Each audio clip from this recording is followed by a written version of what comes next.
I think this comment is kind of important to address, because when people put comments like this on my videos, it kind of leads like a it kind of insinuates that I'm a liar, and then people go with it. So I am going to read the comment and go with that. So this has been said before. Ontario has rent bank and HSF, so that's the Housing Stability Fund. The fact that you have been denied both shows that you are a repeat offender, and if you have not applied, then you should, notwithstanding that. Okay, first and foremost, actually, and I think that comment also went into each child you get $700 per child, and you get Trillium and whatever she said, or he said, or whoever, whatever they are. So anyways, Ontario has the rent bank. Okay, some places in Ontario have a rent bank. Yes, you are right. If you are so into the topic, you would do further research and know that not every single area has it. Okay? Toronto, London, the big cities, yes. Not every area has it. And to insinuate that I'm just not looking into it because I don't want to, or that I've looked into it and I'm denied because I'm a repeat offender. The HSF, the Housing Stability, whatever it's called, I forget what it's called, I just said it a minute ago. Anyways, yeah, there is a program for each area that tries to prevent homelessness. So different areas have different amount of fundings, okay? They also have different resources and different programs available to help people. So Ontario Works also has a program that they sometimes help with if you meet the criteria, okay?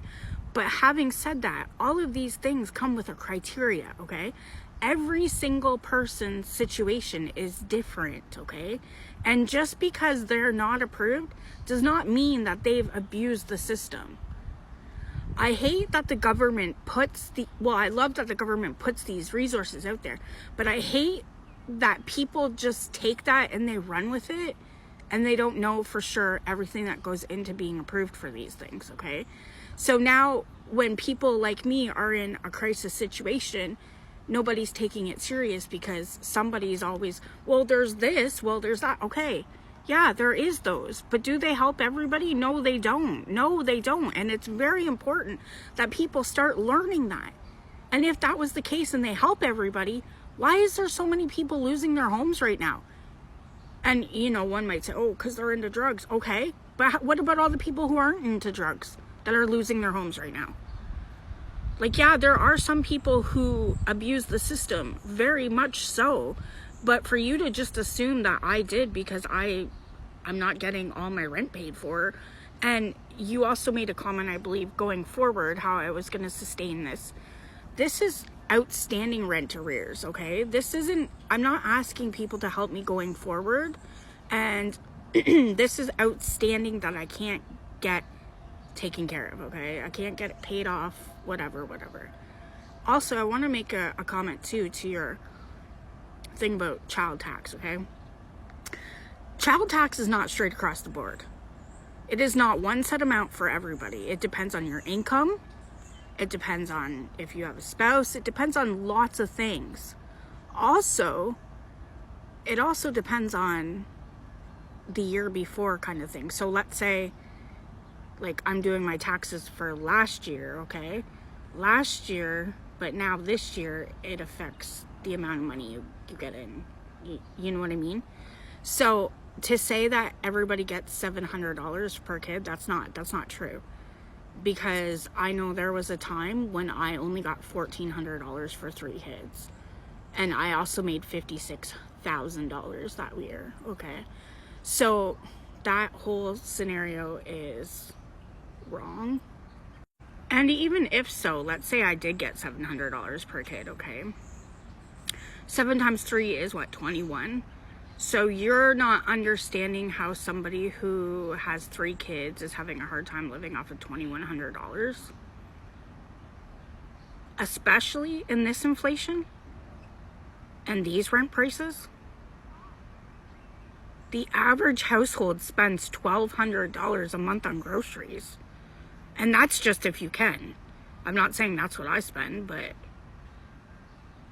plus hydro, gas, water, stuff for your kids, food. And then people say, well, go to the food bank. The food bank, obviously, these people have never been there. They give you food for what lasts like 2 days probably. And half of it's usually not even good and it's expired. And I know beggars can't be choosers, but we're not out here trying to get sick just because we're hungry, okay? So this whole narrative that people keep, rightfully so, there is these things, you know, and I'm glad you mentioned that too, but at the same time, they don't fulfill everybody's need. And this is another thing. If you meet the criteria, okay, they don't pay all of it. So let's say one person has $9,000 owing. Okay, let's just say that. They might only qualify to get $2,000 paid for. So these narratives that are being spread all over my page, and it's coming with an intent, with like a backhanded comment, like it's not being nice, like in my inbox, or like, hey, I got some resources to help you. Like, no, it's a backhanded comment. And it's doing more harm than good. So, hope that helps.